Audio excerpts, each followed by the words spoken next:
Radhe Radhe everyone. आप सभी महिलाओं को वट सावित्री व्रत की बहुत बहुत शुभकामनाएं। वट सावित्री का व्रत कैसे किया जाता है, पूजा कैसे की जाती है, इस वीडियो में आप सबके साथ में शेयर करने वाली हूँ।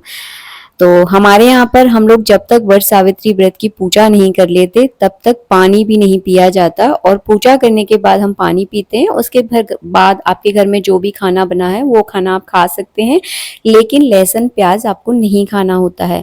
तो चलिए अब मैं आपको पूजा करना बताने वाली हूँ। तो ये पूजा हमारे यहाँ पे 10-11 बजे के समय पर हम लोग कर लेते हैं, क्योंकि ये गर्मी का समय होता है, ज़्यादा देर तक हम लोग प्यासे नहीं रह पाते हैं।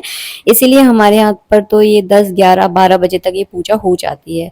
तो एक दिन पहले आप अपने हाथों में मेहंदी ज़रूर लगा लें, क्योंकि ये सुहाग की पूजा है। मेहंदी, हल्दी, महावर और अच्छे से अपनी पूरी मांग भर लें, और बढ़िया सी लाल कलर की साड़ी, मतलब लाल कलर जो है ना सुहाग का कलर होता है, तो इस तरह का कलर बहुत सुंदर लगता है इस तरह की पूजाओं में। तो बस इस तरह से आपको तैयार हो जाना है। 16 श्रृंगार करने हैं और एक मिट्टी का कलश लेना है। कोरा कलश आपको लेना है, इसके ऊपर आपको कलावा लपेट लेना है और हल्दी से इसके ऊपर स्वास्तिक बना लेना है। ये कलश आपको घर से ही भर के लेकर जाना होता है। तो मैंने यहाँ पे 2 कलश भर लिए हैं, एक पूजा का लोटा है और एक मिट्टी का कलश है। तो हमारे यहाँ पर हम लोग हमेशा बूढ़े बरगद के वृक्ष की पूजा करते हैं। कहते हैं कि जितना बड़ा और जितना बूढ़ा बरगद का पेड़ होता है उतना ही वो सिद्ध बरगद का पेड़ माना जाता है। इसीलिए हमारे यहाँ पर हम लोग बरगद का वृक्ष की ही पूजा करते हैं। तो मंदिर में या कोई पार्क वाली जगह पर आप देख ले, जहाँ पर भी बरगद का वृक्ष है वहीं पर जाकर आप पूजा करें। तो सबसे पहले आपको इस तरह की डगार ज़रूर ले लेनी है, क्योंकि इसी पत्ते पर रखकर हम पूजा करेंगे, और ऊपर जो कोंप लगी हुई है इसी से जो है ना पानी यानी जल पिया जाता है। तो चलिए अब मैं आपको स्टेप बाय स्टेप पूरी पूजा विधि बताने वाली हूँ।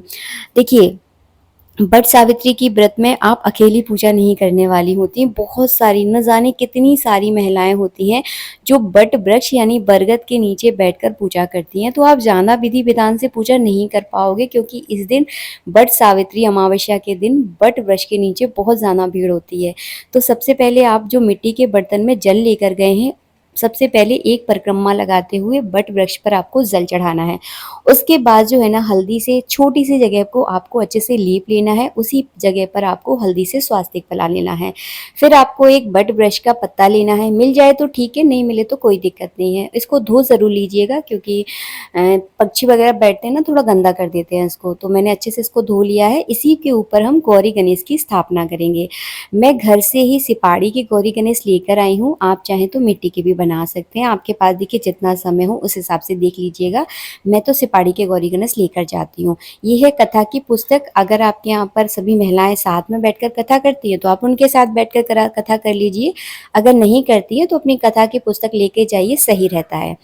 अब जो है ना हम यहाँ पर एक घी का दीपक जला देंगे। मिट्टी का दीपक ही आपको लेकर जाना है, क्योंकि दीपक अपने घर को नहीं लेके जाना है, यहीं जलते हुए छोड़ जाना है। पीतल का दीपक लेके जाओगे तो यहीं छोड़ना पड़ेगा, इसीलिए बोल रही हूँ मिट्टी का दीपक लेकर जाना। इसके बाद गौरी गणेश के ऊपर आपको 4 बार जल चढ़ा देना है। कलावा रूपी वस्त्र अर्पित करेंगे, गणेश जी पर जनेऊ चढ़ा दें। उसके बाद चंदन से, कुमकुम से आपको तिलक कर देना है, चावल चढ़ा देना है, इत्र चढ़ा देना।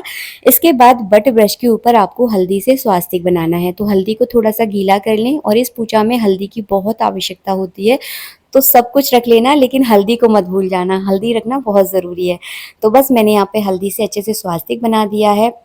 बट वृक्ष पर कलावा रूपी वस्त्र अर्पित कर देंगे, जनेऊ चढ़ा देंगे, और जहाँ पर हमने स्वास्तिक बनाया है ना वहीं की उसी के ऊपर हम सावित्री माता की भी पूजा कर देंगे। तो मैंने कुमकुम से सावित्री माता के नाम का सिंदूर लगा दिया है और चावल चढ़ा दिया है। कलश का भी हम साथ के साथ पूजा कर देंगे। अगर बट वृक्ष पर जल चढ़ाते समय अगर कलश खाली हो जाए तो आसपास से उस कलश को भर ज़रूर लेना, खाली नहीं रखना है, भरना है उसको। इसके बाद थोड़े से आपको चने के दाने लेने हैं, जो चने के दाने हम गला के रखते हैं ना, वो ही आपको कलश के अंदर डाल देने हैं, और कलश का इस तरह से आपको पूजन कर देना है। इसके बाद आपको एक बीजना लेना है, बीजने के ऊपर भी हो सके तो स्वास्तिक बना दें। अगर ज़्यादा भीड़ है तो केवल हल्दी से जो है ना उसके ऊपर टीका ज़रूर लगा दें। माता पार्वती और बट सावित्री के नाम का जो है ना सुहाग का सामान मैंने यहाँ पर अर्पित कर दिया है। फल चढ़ा दिए हैं, गुड़ चने का मैंने यहाँ पे भोग लगा दिया है, फूल चढ़ा दिए हैं। वैसे कई लोगों के यहाँ बरबूले भी चढ़ते हैं, तो बरबूले चढ़ते हैं तो बरबूले चढ़ा दें। इसके बाद जो है ना इसके बाद आपको अपने सीधे हाथ में थोड़े से चने के दाने और थोड़ी सी दक्षिणा जरूर लेकर जो है ना आपको पूरी कथा पढ़ लेनी है वट सावित्री व्रत की। अगर सुनाने वाली कोई महिला बैठी है तो उनके पास जाकर सुन ले, अगर कोई सुनाने वाला नहीं है तो आप इस तरह कथा की पुस्तक लेकर पूरी कथा पढ़ें, तो आपको पता चल जाएगा कि वट सावित्री का व्रत क्यों किया जाता है और हर महिला को ये व्रत जरूर करना चाहिए अपनी पति की लंबी उम्र के लिए। तो मैंने यहाँ पे कथा पढ़ ली है और कथा पढ़ने के बाद जो हाथ के चने के दाने हैं ना वो आपको वट वृक्ष के ऊपर इस तरह से चढ़ा देना है। बहुत सारी महिलाएं इसे अपने पल्लू में भी बांध लेती हैं, तो आपके घर का जैसा रिवाज रहा हो उस हिसाब से आप कीजिएगा, क्योंकि देखिए हर जगह का अपना एक अलग रिवाज होता है। इसके बाद हम एक छोटा सा होम ज़रूर करेंगे, इसमें हम गुड़ चने का भोग लगाएंगे।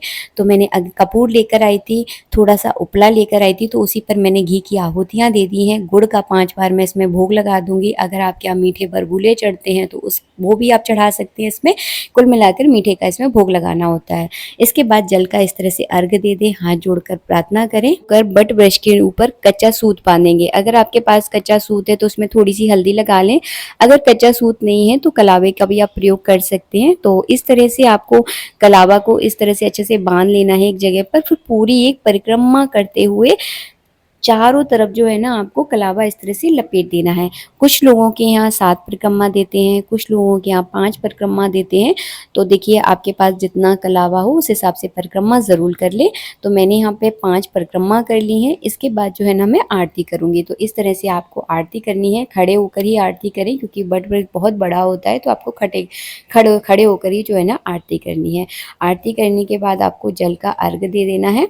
अब मैं आपको और भी चीज़ें इस वीडियो में बताने वाली हूँ, तो आप इस वीडियो में बने रहें। इसके बाद मैंने जल का अर्घ दे दिया है और जल का अर्घ देने के बाद जो है ना आपको वट वृक्ष से गले मिलना है। जैसे आप अपनी मम्मी से गले मिलते हैं ना, वैसे सेम आपको गले मिलना है। गले मिलने के बाद आपको सिंदूर लेना है। तो मैंने इस तरह से सिर झुका कर प्रणाम कर लिया है। अब आपको एक सिंदूर की डिब्बी लेनी है, कोई ही डिब्बी आपको लेकर जानी है।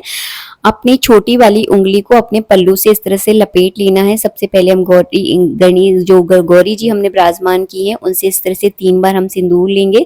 सबसे पहले गौरी जी पर लगाएंगे, उसी से हम अपनी मांग भर लेंगे। इसी प्रकार आपको सावित्री जी पर भी जो है ना 3 बार इस तरह से सिंदूर लेना है और फिर अपनी मांग जो है ना पूरी भर लेना है। तो इस तरह से जो है ना पूजा की जाती है। अब मैं आपको सामान का बताने वाली हूँ कैसे क्या करना है। बीजना से इस तरह से वट वृक्ष की आपको हवा जरूर करनी है, क्योंकि इसके बाद हम इस बीजने को दान कर देंगे। कुछ लोग दान कर देते हैं, कुछ लोग अपने घर में रख लेते हैं, तो आपके यहाँ जैसा रिवाज हो। कलश भी आप अपने घर पर ही लेकर जाएं। इसके बाद जो हमने कौंप ली थी उसमें जो है ना थोड़ा सा जल मिलाकर आपको इस तरह से जल जरूर पी लेना है वट वृक्ष के नीचे। आशा करती हूँ वीडियो अच्छा लगा होगा। राधे राधे।